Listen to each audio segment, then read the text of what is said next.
Bonjour et bienvenue dans l'Instant Business, le talk show des entrepreneurs par Smupbox. Depuis 1 an, le digital a complètement envahi nos vies. Apéro Zoom, réunions Skype, ateliers sur Google Meet ont totalement remplacé les soirées réseau, les événements, les séminaires ou des simples rencontres entre amis ou entre pairs. Je reçois 2 entrepreneurs aujourd'hui qui nous racontent comment ils maintiennent leur activité malgré les contraintes qu'on rencontre tous depuis quelques mois. Laurence Constant, coach en évolution professionnelle, apportera son regard et ses éclairages pour retenir l'essentiel des discussions. Comment développer et entretenir son réseau lorsqu'il nous est interdit de nous voir? C'est parti! Bonjour à tous. Bonjour Barbara. Merci de m'avoir invitée sur ce nouvel épisode de Smart Me Upbox. Avant de commencer, je voudrais qu'on s'interroge tous ensemble sur la signification du mot réseauter. Qu'est-ce que ça signifie pour vous? Qu'est-ce que ça vous apporte? Qu'est-ce que ça vous coûte? Je vous propose même de demander autour de vous à 3 personnes différentes qu'est-ce que ça leur apporte de réseauter. Il y a de fortes chances que pour chacun d'entre vous, cela signifie quelque chose de différent.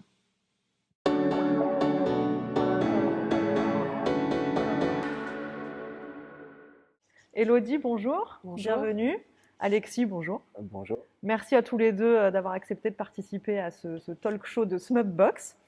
Est-ce que chacun votre tour, alors on va commencer par les femmes, vous pouvez un peu présenter votre activité, ce que vous faites et dans quoi vous entreprenez? Alors, je commence. Donc, j'ai créé un espace de coworking dédié au droit et l'innovation qui a ouvert ses portes le 1er juin, donc entre 2 confinements. J'ai créé ce lieu mentalement il y a 2 ans, mais ça a mis un petit peu de temps à s'ouvrir, non pas par rapport aux difficultés qu'il y avait, mais avec les nécessités en fait pour ce lieu d'être créé en respectant les règles de déontologie et de secret professionnel liés à la profession d'avocat notamment.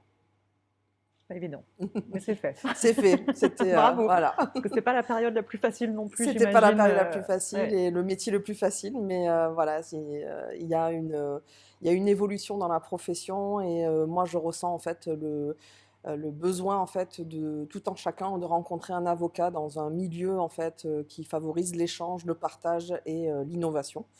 Et pour moi, en fait, les bureaux traditionnels ne respectaient pas en fait ces critères-là. Donc j'ai créé moi-même le lieu en plein centre de Montpellier. Donc bien sûr, il est situé entre les 2 palais de justice, la cour d'appel et tribunal administratif et tribunal judiciaire. Et on est dans un super lieu qui est vraiment un cocon, donc les anciens bains de Montpellier qui ont été réhabilités en bureaux. Donc ce sont des petits bureaux, il n'y a pas d'open space. Et pour l'instant, on est 6-7 déjà à avoir intégré le lieu. Et j'aime beaucoup en fait déjà les échanges qu'il y a entre les habitants, les low workers, comment je les appelle, et leurs clients qui viennent en fait déjà commencer à tester le lieu et qui ont perdu certainement quelques repères et qui en trouvent d'autres et qui trouvent ça très sympa. Donc voilà, les 2 retours sont assez sympas à entendre. Super, bravo. Merci. Alexis, du coup, est-ce que tu peux nous présenter un petit peu ton activité? Enchanté, moi c'est Alexis Kosizewski, je suis coach et formateur maintenant depuis 2 ans et j'accompagne principalement les entrepreneurs indépendants à générer des prospects grâce à une image de marque forte sur LinkedIn. Je travaille également en collaboration avec un organisme de formation qui s'appelle Connecto Evolution et donc du coup on propose des formations aux entrepreneurs en leur donnant la possibilité d'utiliser leurs droits de formation, d'accord, donc leur CFP, pour qu'ils puissent monter en compétences et, in fine, développer leur chiffre d'affaires en trouvant des clients sur LinkedIn. Ok, très clair. Voilà. Voyons si Laurence a de quoi compléter ce que vous dites pour apporter des éclairages complémentaires aux gens qui nous regardent. Alors ça y est, vous vous êtes demandé ce que signifie pour vous le mot réseauter? Vous avez demandé à vos proches autour de vous? Peut-être que vous êtes aperçu que ça signifiait des choses différentes pour les uns comme pour les autres. Peut-être que vous faites partie des chanceux pour qui réseauter ne demande aucun effort, voire même pour qui réseauter apporte de l'énergie. Peut-être qu'au contraire, vous faites partie de ces personnes pour qui entrer en contact avec un inconnu représente un effort qui coûte réellement de l'énergie. Que vous soyez une personnalité plutôt extravertie, qui va se ressourcer au contact des autres, comme vraisemblablement Elodie et Alexis, ou que vous soyez une personnalité plutôt introvertie, pour qui Ça demande vraiment de l'effort de se mettre en connexion avec les personnes à l'extérieur d'eux, puisque naturellement, vous vous faites plutôt du bien quand vous êtes avec vous-même. Le réseau peut être indispensable. Que vous fassiez partie des personnes plutôt extraverties ou plutôt introverties, un premier tip que je voulais échanger avec vous était sur la préparation. Qu'est-ce que, lorsque vous décidez de vous mettre en relation avec les autres, vous allez décider de révéler sur vous? Qu'est-ce que vous allez décider de garder pour vous? Je vous recommande d'aller visiter la fenêtre de Joiry. La fenêtre de Joiry, qu'est-ce que c'est? C'est un cadran en 4 volets qui vous explique qu'il y a des choses que vous savez et que vous allez décider d'un point de vue social de partager avec les autres pour vous faire gagner d'autres choses, des choses que vous savez sur vous et que vous ne voulez pas dévoiler, et par ailleurs, des choses que vous ne connaissez pas et que vous pouvez craindre que d'autres personnes découvrent de vous. Et souvent, quand on a peur de faire du réseau, eh bien c'est tout simplement également qu'on a des croyances sur le réseau ou qu'on a des peurs qui, quelque part, nous empêchent d'aller vers l'avant et d'aller vers l'avant de l'autre. Peut-être la peur de la vulnérabilité, de montrer qu'on ne connaît pas tout sur un sujet, etc. Donc il est important, avant de se lancer, de savoir tout simplement ce qu'on va aller, ce qu'on est prêt, à aller chercher dans le réseau et à y donner. Du coup, depuis un an, je disais en intro, le digital a pris vachement plus de place dans nos vies vu que fatalement on n'a plus trop le droit de se voir. Comment l'un et l'autre, est-ce que déjà l'un et l'autre, les restrictions mises en place ont freiné votre activité ou pas? Et comment vous avez pallié à ça ou au contraire, comment vous surfez là-dessus pour encore plus développer votre business? Honneur aux dames. Eh bien, moi, ça, quand je devais ouvrir le lieu, donc un mois avant, il y a eu le confinement, et là, je me suis dit, ben, j'arrête. Pourquoi ouvrir un lieu où un lieu collaboratif pour se rassembler au moment où on nous demande en fait de rester chacun chez soi. Et j'ai eu un premier appel téléphonique, donc ça devait être 3 jours après l'annonce du confinement, d'un avocat qui me dit je ne sais pas si votre lieu est ouvert, mais ça m'intéresse. Je fais, mais il n'a pas vu les informations, cet homme.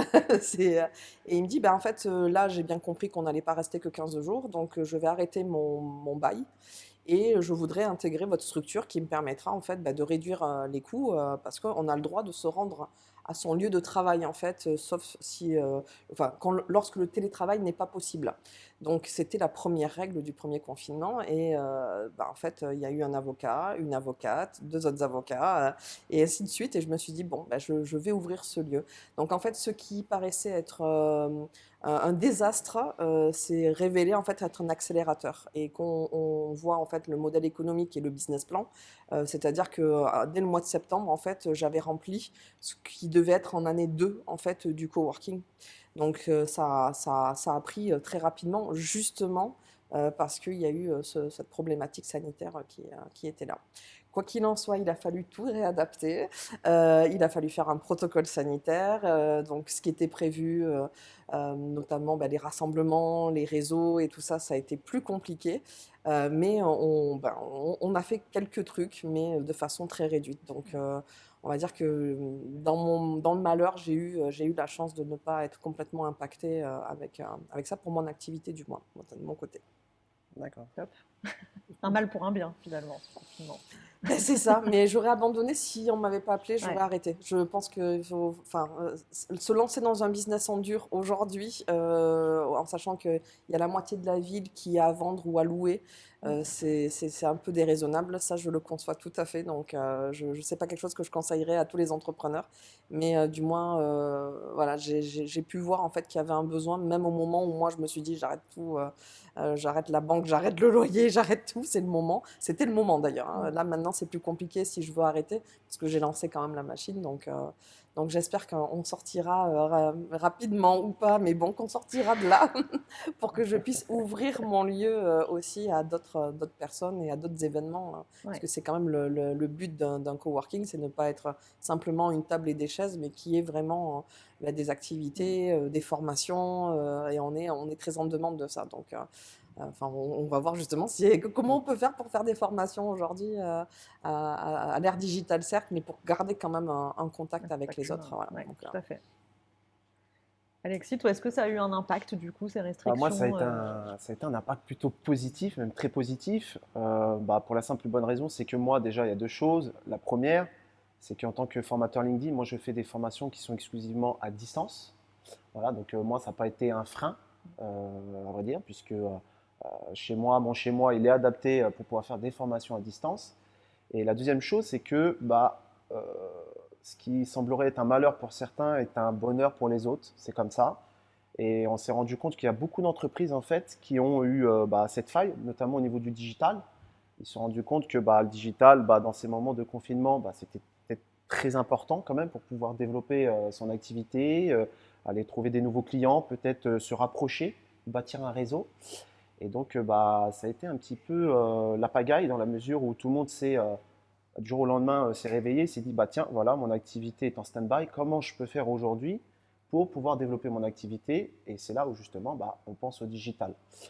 Et donc, il y a énormément de personnes qui m'ont fait des demandes à ce moment-là, notamment pour aller développer leur activité via LinkedIn. Et il faut savoir que nous, aujourd'hui, on lève quand même une objection qui est quand même, qui n'est pas neutre pour beaucoup d'entrepreneurs, et je parle surtout aux jeunes entrepreneurs, dans la mesure où, sur l'aspect financier, il y a beaucoup de jeunes entrepreneurs aujourd'hui qui peuvent être bloqués. Et nous, justement, on propose des formations qui sont, où ils ont la possibilité d'utiliser leur fonds de formation. D'accord. Donc après, ça va dépendre forcément du type de service qu'ils vendent. Mais tout le monde aujourd'hui a des droits à des formations. Et nous, justement, on leur donne la possibilité de se former avec, disons, très peu en fait, une grosse prise en charge. Ça va jusqu'à 90, voire même 100% pour beaucoup d'entrepreneurs. Donc oui, moi, ça a été plutôt un accélérateur d'activité dans ce cas de figure. parce que nécessité de se développer en digital et parce que du temps aussi, peut-être. Tu as eu Oui, il y a peut-être des eu, entrepreneurs qui ont eu plus de oui, temps pour se former. forcément, et des entrepreneurs qui ont du temps, des entrepreneurs qui ont la possibilité de se former parce qu'ils ont des moyens de se faire financer leur formation.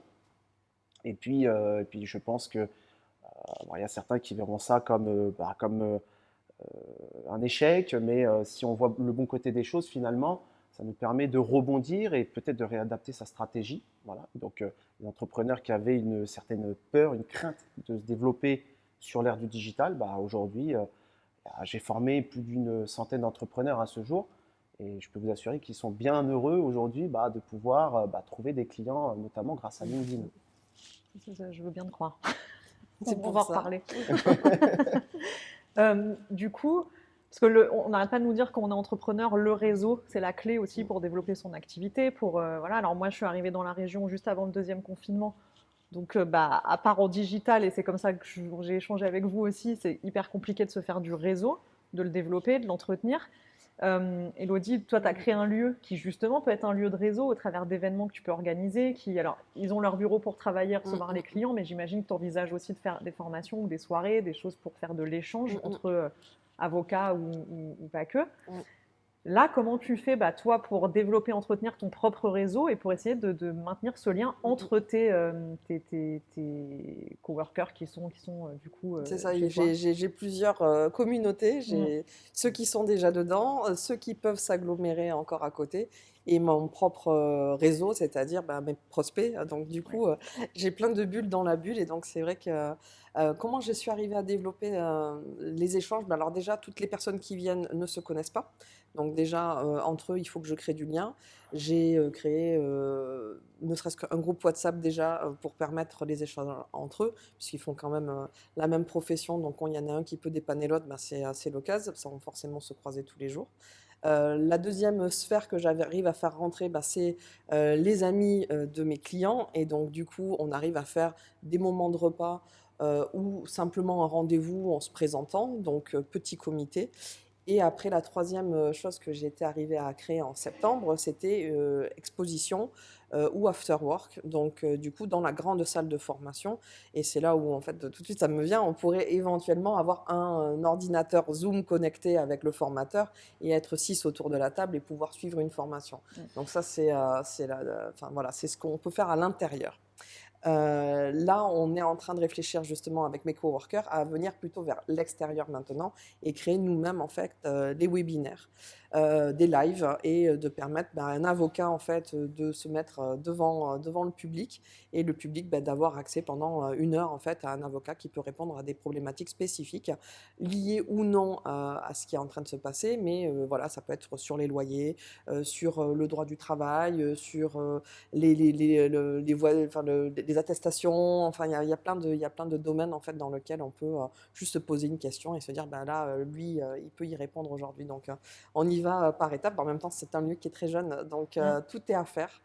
Et il me tarde vraiment de pouvoir recevoir, parce que c'est ces moments-là qui nourrissent en fait la communauté. C'est qu'on ramène en fait, mais alors pas 150 personnes, c'est de ramener petit à petit et de vraiment créer un vrai lien pour qu'après on puisse se faire confiance les uns et les autres. Voilà, c'est la communauté dans la communauté. Tu prêches une convaincue, hein. Moi, j'ai très hâte qu'on puisse revoir des gens en vrai, mais je suis dans l'événementiel, donc je suis pas la mieux placée pour parler de ça. Mais oui, enfin voilà, le digital, c'est bien. Tant mieux, en même temps. Ça aide. Je préfère à la limite avoir été confinée là qu'en 92, bon, c'est vrai que voilà, on a un petit peu marre de Zoom et compagnie, donc vivement. Mais au moins, on a des Mais solutions. c'est possible. Si tu viens on a dans des un solutions. espace de coworking, tu vas toi-même pouvoir intégrer une communauté. C'est ça. Ouais. Il y en a 40 à Montpellier qui sont plus généralistes ou avec des spécificités, mais vous avez la possibilité d'un coup d'intégrer une vingtaine de personnes. Alors ça peut être un jour semaine, ça peut être une semaine. Enfin, c'est des lieux qui sont assez flexibles et qui coupent en fait de la solitude que certains peuvent avoir. Donc là, on a reçu en télétravail aussi des personnes qui sont parents et qui à un moment donné ne voulaient plus rester à la maison ou avoir au moins un temps effectif, donc 3 heures dans la journée où c'était en production et pouvoir, voilà, donc il y a des entreprises font aussi cet effort-là aujourd'hui de payer à leurs salariés, de voilà, rester chez vous, mais vous avez une carte de possibilités pour sortir et ça leur fait du bien enfin, de voir autre chose, de voir d'autres personnes exercer différemment. Voilà, c'est vraiment l'échange. Enfin, voilà, le monde du travail a tellement changé que pour moi, en fait, c'est juste la continuité de ce qui devait se passer. Le siège social, c'est has-been. Donc maintenant, aller un peu de partout, voyager, partez, aller vivre à la campagne. Il y a aussi des coworking à la campagne. Les villes, en fait, en commandent de plus en plus. Donc voilà, il y a un attrait sur le côté, soyez libre, mais en même temps, vous pouvez travailler en équipe dans un lieu de travail un peu à l'ancienne. Mais on peut travailler à distance avec son équipe, mais avec une autre équipe sur place. C'est vrai que c'est sympa. Ça crée une émulation aussi.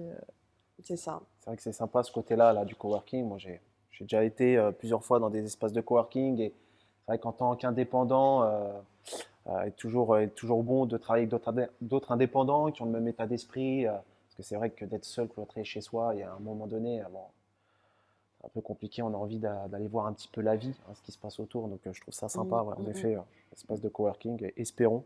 Je suis comme toi. Je croise les doigts, même si je travaille exclusivement en distanciel.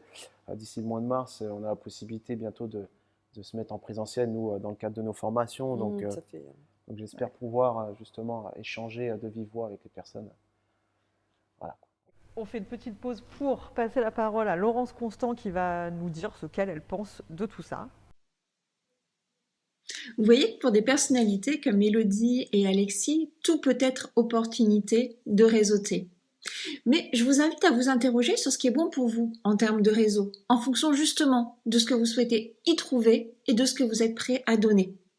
Alors bien évidemment, rien ne vaut, on vous le dira souvent, les contacts physiques pour faire du réseau. Mais ce qu'on découvre également aujourd'hui, à cause ou grâce à la crise Covid, c'est qu'il y a de multiples façons de faire du réseau, qu'on peut même faire du réseau en distanciel. L'essentiel, c'est qu'on trouve ce qui est bon pour nous. Est-ce que ce sera dans des petits groupes ? Est-ce que ce sera des occasions de provoquer des cafés one-to-one ? Et là, je parle aussi bien d'un café en présentiel que d'un café à distance, au téléphone, comme le fait Alexis par exemple. Est-ce que ce sera au contraire de participer à des formations ? L'avantage étant là que on a un but partagé et pour les plus timides d'entre nous, cela peut créer vraiment une occasion de rencontre autour d'un objectif commun pour tout le monde. Est-ce que ce sera de participer à un webinaire dans lequel il y a de nombreux inscrits ou à une conférence en présentiel sur laquelle il peut y avoir de nombreuses personnes ? Ça, c'est propre à chacun. Et en fonction de chaque personnalité et de vraiment ce que vous allez avoir envie d'y rechercher, vous avez le choix de sélectionner la manière de réseauter qui est le plus proche de votre personnalité. Et toi, Physique. comment t'as développé ou entretenu ton réseau, justement, que ce soit de partenaires, de prospects, de clients, bah, là, ces derniers mois? Bah, en fait, moi, si tu veux, aujourd'hui sur LinkedIn, je suis un fervent du social selling, du personal branding. Et donc, du coup, ça passe par notamment créer du contenu. Je pense que la première chose à faire, selon moi, quand on est dans l'ère du digital comme ça, et c'est ce que je proposais justement à travers mes formations pour mes clients, c'est déjà de commencer à créer du contenu pour pouvoir fédérer une communauté, hein. Je pense que pour celles et ceux qui n'ont pas forcément créé de communauté sur le digital, c'est la première étape. Créer du contenu, continuer de parler de soi, de montrer, de développer son image de marque, montrer les coulisses, hein, de son activité, même si on est à la maison. Je pense que ça fait du bien de savoir qu'on n'est pas le seul à être chez soi, enfermé entre le frigo, le canapé, hein, voilà. Il y a aussi d'autres personnes comme nous qui sont dans ce cas de figure. Donc je pense que ça, c'est la première étape. Ensuite, la deuxième étape, c'est forcément, c'est aussi aller commenter sur les posts des autres. Voilà, hein, aller échanger, partager. C'est ça aussi qui va créer du lien, qui va nous permettre de nous connecter avec différentes personnes. Là, je parle vraiment sur mon angle de vue à moi par rapport à LinkedIn, mais je pense que c'est pareil finalement sur les autres réseaux sociaux. Et derrière, après, pourquoi pas la possibilité aussi de proposer des rendez-vous, des cafés virtuels, hein, via Zoom. Je fais un petit clin d'œil par rapport à Maëlys, que j'ai connue, qui est très active sur les réseaux sociaux, notamment sur LinkedIn, qui a proposé des jeux, voilà, des petits jeux tous les jeudis. Donc, elle a proposé un petit rendez-vous entre entrepreneurs. Elle proposait des petits jeux. On faisait un petit baccalauréat ou une sorte de Scrabble ou des choses comme ça. Et donc, c'était le moment de passer un petit peu du monde professionnel au monde plus personnel, voilà, d'apprendre à se connaître en profondeur. Et finalement, ça a soudé, ça a créé des liens. Et aujourd'hui encore, il m'arrive d'être au téléphone, alors pas avec Maëlys, mais avec d'autres personnes que j'ai pu rencontrer par le biais de ces jeux. Donc ça, c'est une des manières de bâtir son réseau. Et aussi le téléphone. Voilà, donc le téléphone, c'est aussi un bon moyen de proposer des rendez-vous. Moi, j'ai des personnes qui m'ont téléphoné et qui se sont dit, tiens, pourquoi pas, vu que c'est un moment de stand-by, pourquoi pas se parler. Et ça peut être l'occasion, à travers la partie personnelle, pourquoi pas de se dire, quand les choses vont aller beaucoup mieux, on peut créer une complémentarité dans la mesure où, aujourd'hui encore, par exemple, j'ai eu un rendez-vous téléphonique, une personne qui est rédactrice web. Pourquoi pas proposer en fait que moi j'ai cette expertise-là, toi tu as cette expertise-là, pourquoi pas souder nos réseaux, et c'est un moyen d'agrandir son réseau finalement.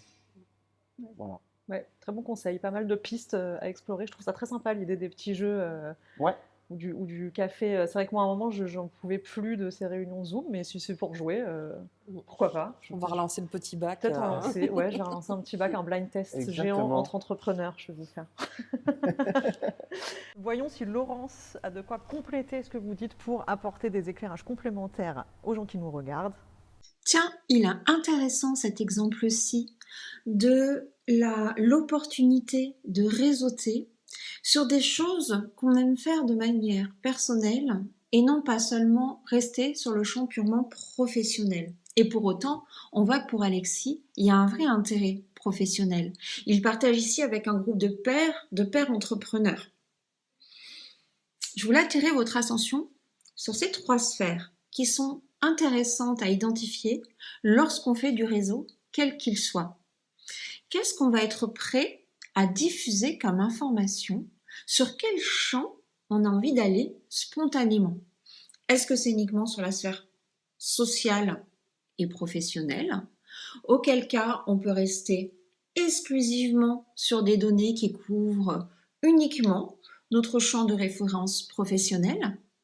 Est-ce qu'on va décider de rentrer dans une sphère plus personnelle? Auquel cas, là on le voit bien dans cet exemple de Alexis, jouer ensemble, on va aller se rencontrer sur des choses sur lesquelles on va au-delà de la raison professionnelle, aller se retrouver plutôt sur des choses qui nous animent, j'ai même envie de dire sur des choses du cœur, est-ce que on est prêt à rentrer dans le domaine de l'intime? L'intime, c'est ce qui va profondément nous toucher. Alors bien évidemment, la plupart du temps, quand on parle de réseau professionnel, on a tendance à rester uniquement sur la première sphère que je vous ai présentée, c'est-à-dire la sphère sociale.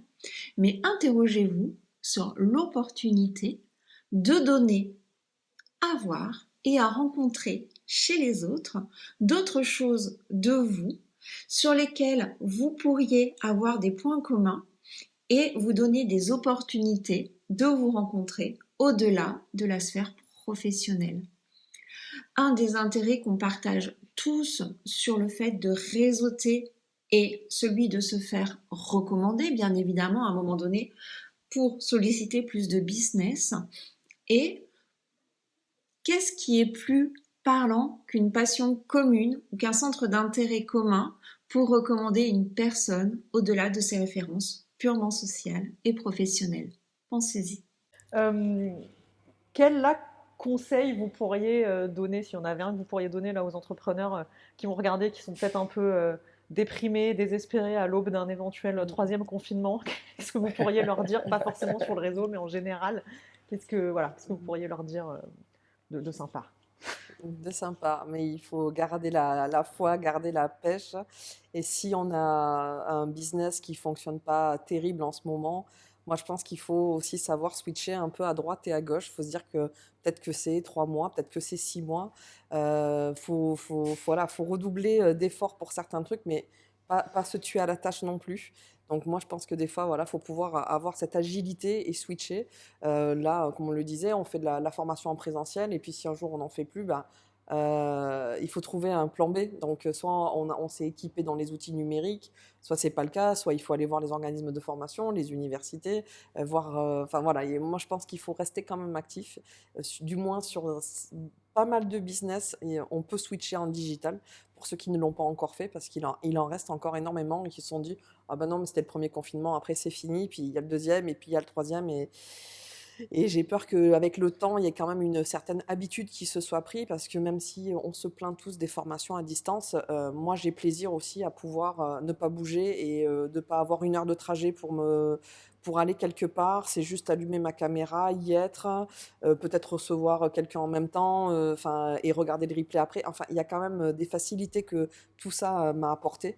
Et bon, on était prêts, j'allais dire, mais il n'y a pas tout le monde qui l'est. Et j'ai peur ou je pense qu'après, le monde d'après sera aussi encore fait de beaucoup de visio, parce qu'on s'est beaucoup habitué, les rendez-vous, on n'a plus besoin de se déplacer. La nourriture, on se la fait livrer, etc., etc. Donc bon, il y a des petits plaisirs, mais il y a des choses qui vont quand même être conservées. Donc mon conseil, ce serait vraiment de persévérer, mais de ne pas rentrer toujours dans le mur et voilà, de regarder un petit peu dans les autres angles, en fait, ce qu'on peut faire de ses compétences. Bah, moi, je rejoins un petit peu Elodie dans la mesure où il faut savoir aller regarder un petit peu partout ce qui se passe. Moi, alors moi, c'est mon cheval de bataille, c'est le marketing de cœur. Je pense vraiment que donner avant de recevoir, c'est la base pour pouvoir développer son réseau, peut-être se rendre visible. Et dans ce cas de figure-là, le conseil que je pourrais donner, bah, ce serait, faut pas hésiter, surtout que là, en fait, l'économie a été bloquée pour beaucoup d'entre nous. Voilà. Enfin, moi, personnellement, non, mais je sais qu'il y a beaucoup d'entrepreneurs qui ont été bloqués dans ce cas de figure. Et donc, bah, ils n'ont pas forcément les finances pour pouvoir se permettre d'être formés ou pour pouvoir se payer un service. Et pourtant, Dieu sait qu'ils aimeraient développer leurs compétences. Et je me dis que c'est peut-être le moment de faire preuve de générosité et déjà de donner un avant-goût de ce que l'on peut faire à travers ces services. Voilà, donc donner davantage, donner encore plus aux personnes, parce que ce qu'on donne aujourd'hui, ça pourra nous être rendu peut-être 10, 15, 20 fois demain. Donc donner, ne pas hésiter à donner. Et puis là, d'une manière très terre à terre, je dirais que je pense vraiment que c'est en ayant une bonne stratégie, en planifiant les choses et en mettant les choses en action, et toujours se dire que bon bah voilà, je vais mettre les choses en action. Aujourd'hui, j'ai peut-être pas la possibilité de me former sur le digital. Bah, j'y vais. Si je peux créer un contenu, créer une vidéo, échanger avec des personnes, de toute façon, ça me coûte quoi? C'est pas comme si j'allais faire du porte-à-porte, que j'allais me prendre un vent. Il y a quand même l'écran, il y a le digital, donc il y a l'écran en face. Donc ça va, on a la possibilité de se dire, bon, bah, si je me prends un râteau, c'est pas grave. Toujours est-il que je fais les choses vraiment de bon cœur. Mon principe à moi, c'est d'aller donner et pas d'aller chercher à vendre à tout prix. Donc, ce que je pourrais donner aux entrepreneurs aujourd'hui comme conseil, c'est ça. Allez donner, vous allez voir, ça va vous être rendu 1000 fois demain, quoi. Très bon conseil aussi. Et un peu la base aussi, puis on a le temps en plus de produire, enfin pour la plupart on a le temps de produire peut-être des petits contenus qu'on peut offrir, donc ça vaut le coup. Et puis ça rejoint un peu, enfin voilà, ça se rejoint vos conseils, donc merci beaucoup. Est-ce qu'il y a des actus ou des choses vous concernant que vous voulez partager avant de se quitter, avant de se dire au revoir? Déjà. Alors moi, l'actu, c'est qu'il me reste 4 bureaux à louer. Qui peuvent être partagés qu'avec 2 personnes. Donc, vous pouvez venir seul et on vous trouve un autre compagnon de travail. Donc, si vous avez envie de rejoindre l'aventure en plein centre de Montpellier, ben, c'est le moment. Donc, parce qu'après, voilà, je clave les bureaux pour qu'on puisse en fait travailler ensemble. À innover, à chercher, on a une agence à l'intérieur d'innovation, donc le but du jeu, en fait, c'est après de développer son activité et de façon je ne peux pas donner de recette, puisque le but du jeu, c'est que ce soit le groupe qui choisisse de la façon dont il a envie de se développer et vers quoi. Voilà. Et que exclusivement des avocats? Non, Ok. ça peut être ouvert, mais qu'à un certain type de profession. Ok. Il ne faut pas que ce soit la majorité du lieu qui soit investi par des entrepreneurs. Donc voilà, il y a quelques petites places qui peuvent être réservées voilà, le temps que des cabinets d'avocats s'y installent. Donc voilà, n'hésitez pas. Puis même s'il y a des questions, même si quelqu'un a envie de monter son propre espace de coworking, qu'il n'hésite pas. C'est avec grand plaisir que je partage, moi, du coup, comment créer en fait un lieu collaboratif voilà, avec grand plaisir. Bah super, on mettra toutes les infos sous la vidéo, tous vos contacts. Et toi, Alexis, est-ce qu'il y a quelque chose voilà, que tu as mis en place ou que tu veux partager ou... Oui, tout à fait. Alors moi, 2021, c'est vraiment sous le signe de la transformation. Voilà, donc j'ai posé certains jalons, notamment, bah, déjà là, je suis en train de voir en amont, je suis en train de construire une formation sur comment créer du contenu percutant sur LinkedIn et aussi comment établir une bonne routine de prospection. Voilà, ça va venir s'imbriquer en plus de la formation que j'anime en ce moment, qui est bah, comment générer des prospects grâce à une image de marque forte sur LinkedIn. Voilà, c'est un moyen de donner un complément et de rentrer beaucoup plus en profondeur. Donc, à toutes les personnes qui ont envie d'apprendre comment déjà bâtir un réseau sur LinkedIn, comment créer du contenu sur LinkedIn, comment développer son activité sur LinkedIn, bah, voilà, je suis actif sur LinkedIn, donc ils ont juste à venir me voir sur LinkedIn. Voilà. Et puis, il faut savoir qu'en plus, cette formation-là, vu que je suis très inspiré à travers mes passions qui sont la randonnée, j'adore les films croustillants, j'adore surtout ceux de Quentin Tarantino, j'aime beaucoup les jeux pédagogiques et donc du coup j'ai créé cette formation-là un peu comme un escape game. Voilà, donc c'est un moyen, c'est une façon très ludique finalement d'aller chercher des clients sur LinkedIn sans que ce soit ressenti comme un fardeau. Voilà. Et ça a déjà démarré ou tu as une date de lancement Bien sûr, alors cette formation-là, depuis le mois de mai 2020, elle est en place.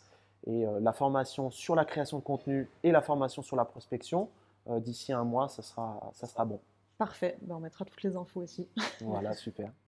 On va regarder ce que Laurence a à nous apporter comme conseil ou éclairage sur ce sujet. Un dernier point. On voit qu'on peut passer beaucoup de temps à réseauter. Pour les personnes les plus extraverties d'entre nous, dont c'est vraiment quelque chose de très épanouissant, qui nous permet vraiment de nous nourrir, on peut même se perdre dans le réseautage. Au contraire, pour les personnes, comme on en a parlé, qui sont plus timides, plus introverties et qui voient moins de sens, on peut très bien ne jamais passer le pas pour aller réseauter. Donc la dernière chose que je voulais partager avec vous, c'était l'intérêt de la préparation. Avant toute occasion de réseau, posez-vous la question, c'est quoi mon objectif? Qu'est-ce que je souhaite acquérir en partageant sur cette occasion de réseau? On le voit aussi bien dans la préparation d'Alexis que dans la préparation d'Élodie, qui sont toutes les deux très bien faite que l'un comme l'autre ont quelque chose à présenter. À la fin de l'interview de Barbara, ils ont préparé leur call to action. Pourquoi est-ce qu'ils sont là? C'est bien évidemment parce qu'ils saisissent toute occasion de contact pour faire parler de leur business et ils sont prêts à demander quelque chose. Elodie nous annonce qu'elle a quelques bureaux encore à louer. Alexis nous parle de sa prochaine formation programmée. N'oubliez pas, quand vous êtes dans un événement réseau, que vous êtes là aussi pour parler de vous. Vous n'êtes pas un agent secret qui doit cacher ce qu'il fait. Si ce n'est pas naturel pour vous, je vous invite vraiment à préparer votre pitch en 1 minute, pitch en 3 minutes, qui va vous permettre de vous lancer et ensuite d'être complètement à l'aise pour échanger de manière beaucoup plus spontanée avec vos interlocuteurs. Merci beaucoup, bon réseau. Merci Elodie, merci Alexis d'avoir accepté de participer à cet épisode. Et merci à vous de l'avoir suivi. On se retrouve le mois prochain avec une nouvelle thématique. Et d'ici là, vous pouvez retrouver tous les contenus sur www.smub.fr et les réseaux sociaux. À bientôt!